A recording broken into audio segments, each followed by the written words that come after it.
All right, guys. Hey, listen. Have you guys ever raced at a national, like a 3-day race? And, you race the first day, the second day, you don't feel as good as the first day. Well, in this episode of BMX Coach Live, we're going to talk about the aspects of recovery, the importance of recovery, and the 3 secrets that you need to be heeding caution when it comes to recovery coming up.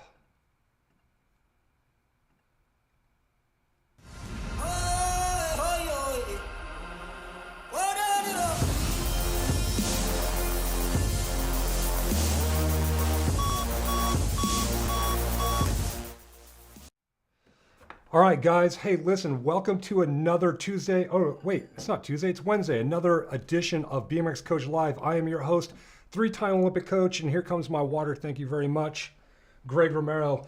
And man, what a wonderful day here in San Diego. I'm super excited. Had a birthday this week. I typically do these lives on Tuesday, but my birthday was on Monday. I needed Tuesday to recover.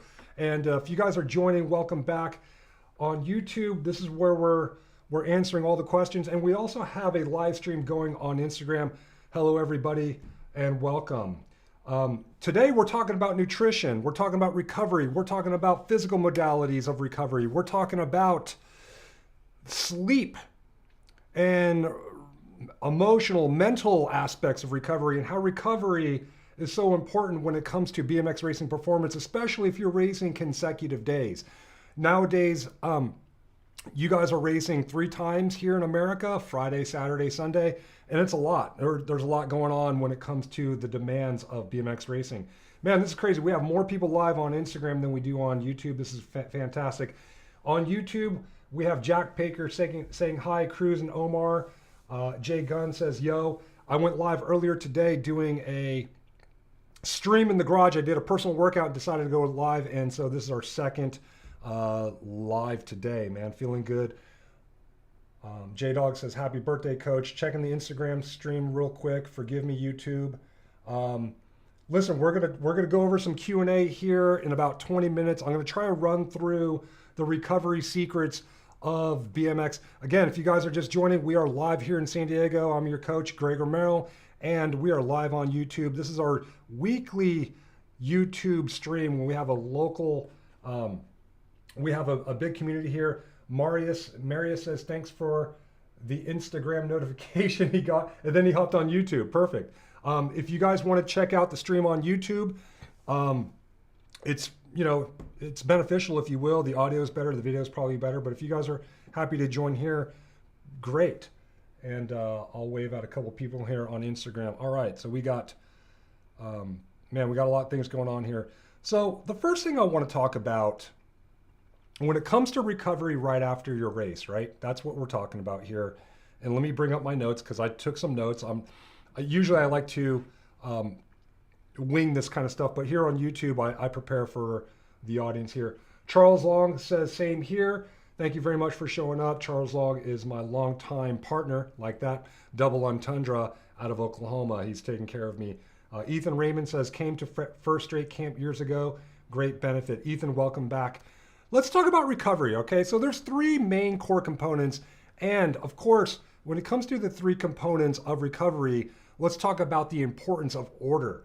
Number 1, nutritional. We're talking about immediately done with the race. You finished your last race of the day and you're ready to jump in. Maybe you're doing a debrief at the tent, and maybe you're packing up the bike into the rental car and it's time to get to the hotel.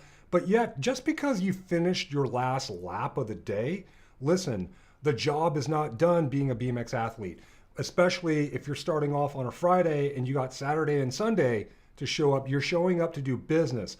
So business is always on. There's rarely a moment a window of time where you can actually have fun. And we'll talk about that. But at the same time, if you guys are a high performance athlete, and you guys are serious and you guys are spending a lot of money and you guys are traveling, listen, you guys want to utilize as much as you can for those 3 days of racing, Friday, Saturday, Sunday. Okay, so the 3 core components when it comes to recovery for BMX is nutritional, okay, number 1, physical, okay, that's number 2, and then the emotional, mental aspect, and of course the rest, the sleep. Okay, and we'll get that here. We'll get to that here in a moment. I'm going to breeze right through this stuff, and then we're going to jump right into Ask Coach G, and we're going to answer any question that you guys may have as it pertains specifically to BMX racing and training performance. Okay, I'm not going to talk about Neil Wood. We're not going to talk about personal stuff in the past. We're going to talk about future forward-thinking stuff. All right.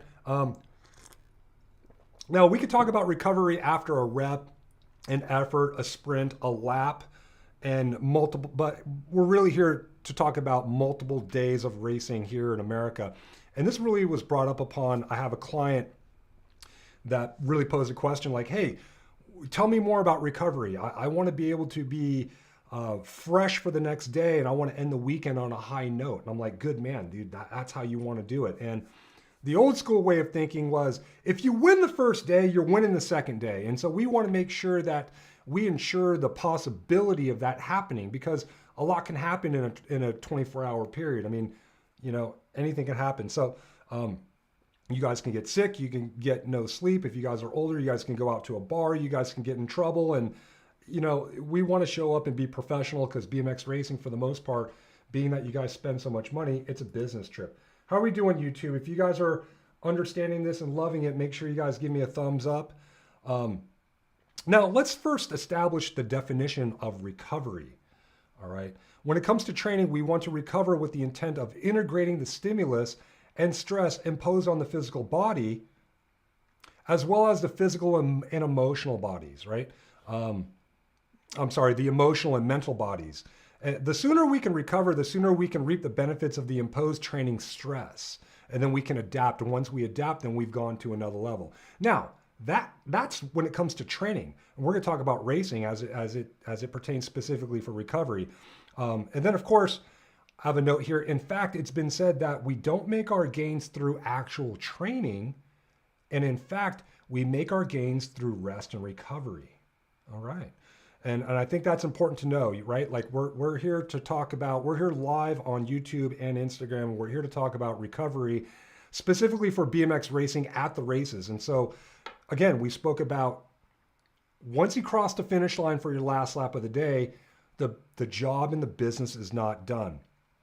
Okay, so when it comes to back-to-back days of racing, recovery is key just to get back to your baseline of performance, because there isn't a huge window to recover where you have a day off the following day. All right, unless you're going to the World Championships and you practice, say, earlier in the week on Tuesday, but you don't race till Thursday, that's great. You have a day in between where you can actually recover. You'll have 48 hours to recover. In this case, if you guys end your race at like 9 o'clock at night at some big national, and you got to be up the next morning to race at 7 a.m., okay? Listen, you have less than 12 hours of recovery. So it's important to heed caution and to ensure and reap all these secrets that I'm about to give you guys, but reap these benefits and apply them and be compliant. So the goal of recovery here is to limit the amount of muscle tissue damage and begin the process of recharging the battery so you have a full charge for the next following race day. All right. Hopefully that is understood and we are clear on that. Again, would it be totally helpful if you guys can have a full charge of battery? If you guys can race on a full charge battery the following day of racing? Absolutely. Okay. So that being said, there are many different things to focus on when it comes to recovery, and all of them play a role in feeling fully recovered to either race or train the next following day. All right, so let's go to the next slide here. We're live on YouTube, Instagram. So here is my feed. All right.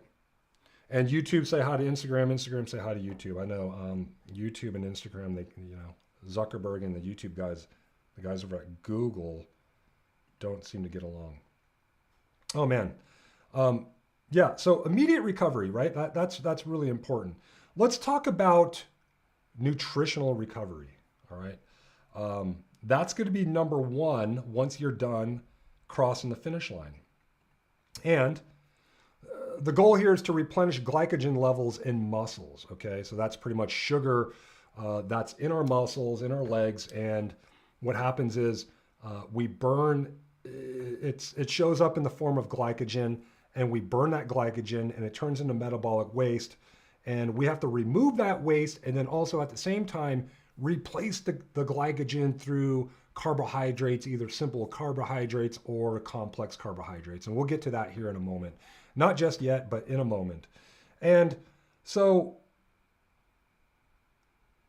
timing of your nutritional recovery is key. You have a small window of opportunity where the glycogen, the depletion of glycogen, you have that window to actually get more glycogen in if you could do it within the first hour after your post-event, after the last lap, right? So that means start consuming simple sugars, simple carbohydrates, and then we can go ahead and proceed about eating, having our post-event dinner or race meal, and we'll talk about that here in a moment.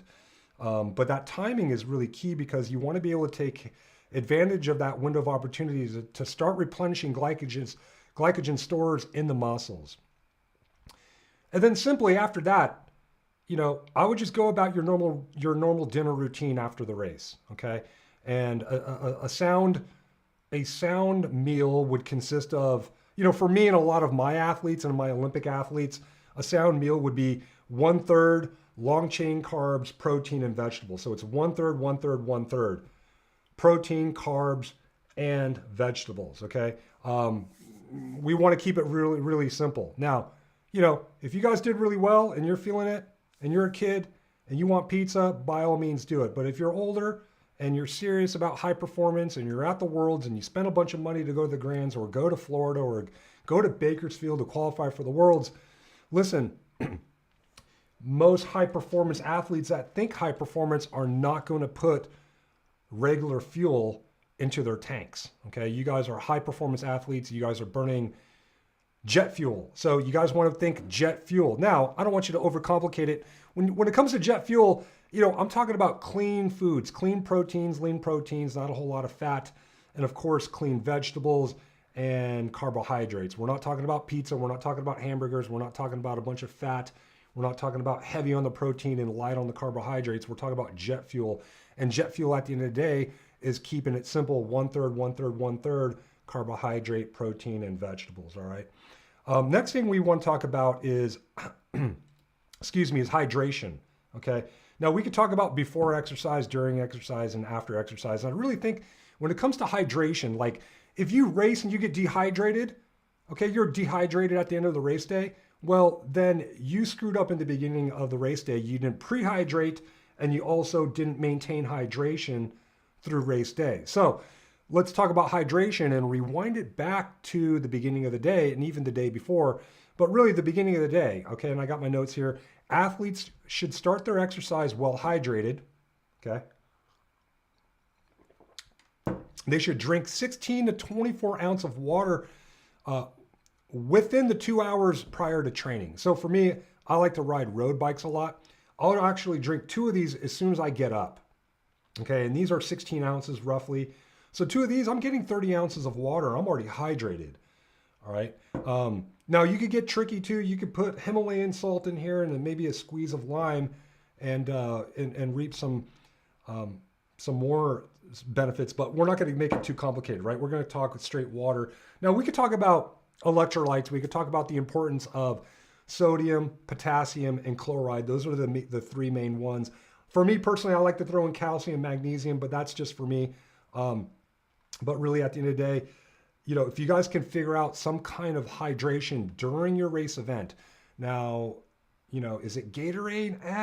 Gatorade's okay, but you need to dilute it, right? Like you don't want more than 8% of carbohydrates in your drink to occupy a 16-ounce bottle. And I would say you would want to consume a 16-ounce bottle probably every 75 minutes, right? Whether you're a kid or adult, you got to be carrying your water with you and just sip on it throughout the race day. I think that's really important. You don't need to gulp down gallons of water or cups of water right before your lap or after lap. You just want to stay topped off, okay? Because you want to give your body a chance to absorb that and not deplete it by going to the bathroom. Okay, hopefully that makes sense. Post-recovery, this is getting technical, and you guys are at the races, and you guys are not going to have a scale, but it's science has proven that athletes should replace 1% of loss in weight with 16 to 24 ounces of water. So if you lost 5% in body weight, then you're looking at 5 of these. And again, you want to make sure you're pre-hydrated, you're maintaining your hydration during the event. That way you don't have to slam gallons of water before you go to bed, because that's not fun, and I've done that before. Okay, let's talk about and move on to physical treatments post-race event, shall we? Because that's where it gets really fun. Now, going back to the track, after your last lap, you guys really want to spend probably anywhere from 5 to 10 minutes doing a soft, easy pedal. And what you want to do is you want to try to get that metabolic waste back into the bloodstream, out of the muscles, but back into the bloodstream, and cycle it out, okay? You don't want that waste living in the muscles, right? Because the muscles have experienced some kind of breakdown as well in terms of the tissue, okay? So not only are we looking to replenish glycogen stores in the muscles, but we're also looking to repair any muscles in terms of tissue damage. And so it cannot really happen until most of that waste is out. Okay, hopefully that makes sense. So an easy 5 to 10 minute soft, easy post lap ride of the day, get that done. Really easy, okay? Some other things that you guys could do at the races is maybe you can lay on your back, put your feet up on a chair, and then maybe either you or a parent or a teammate can rub out and shake out the quadriceps and the hamstrings, and try to get the metabolic waste and get it back into the blood, and that way you could cycle it out. So that it would just basically be kind of like a rub, if you will. If you were to pretend like this was a quadricep or a hamstring, you just want to do something like that, where you just kind of shake it out. Okay, we're not talking about a deep Swedish muscle massage. Okay, that's not what we're looking for here. And then, of course, when we get back to the hotel, you want to get your meal in. Some people want to start doing things like jumping in the pool, for example, and walking slowly to create a compression in the muscles to also cycle out metabolic waste out of the legs and back into the bloodstream. That's another way. And then, of course, there's the ice bath technique and also the leg compression therapy. The brand Normatec comes to mind. That's a very expensive modality. And we'll discuss these. We'll discuss these modalities of an ice bath, leg compression, and massage, if you will. So number one, let's talk about leg compression.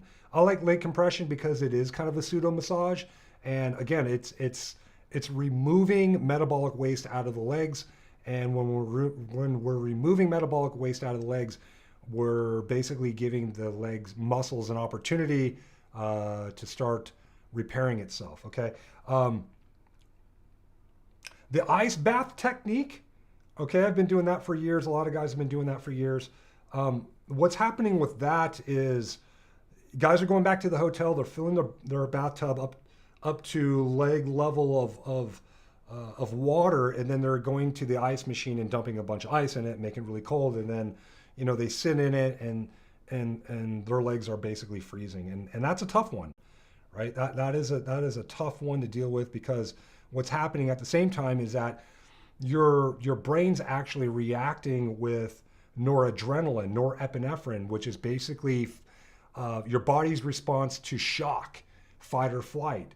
And listen, you just got done racing, so does it make, when you're already in fight or flight mode and you're dumping and you're full of norepinephrine, does it make sense to put yourself in that state? For some, they love it. For others, maybe it doesn't make sense. And I really think that if you want to do something cold, great, by all means do it. And if you're going to do it, I would keep it brief. It doesn't need to be 20 minutes. I would say anywhere from 5 to 10 minutes is just enough. Again, what that's going to do is basically do what is called a vasoconstriction, or is it vasodilation, excuse me. And basically what you're doing is, again, you're just removing metabolic waste.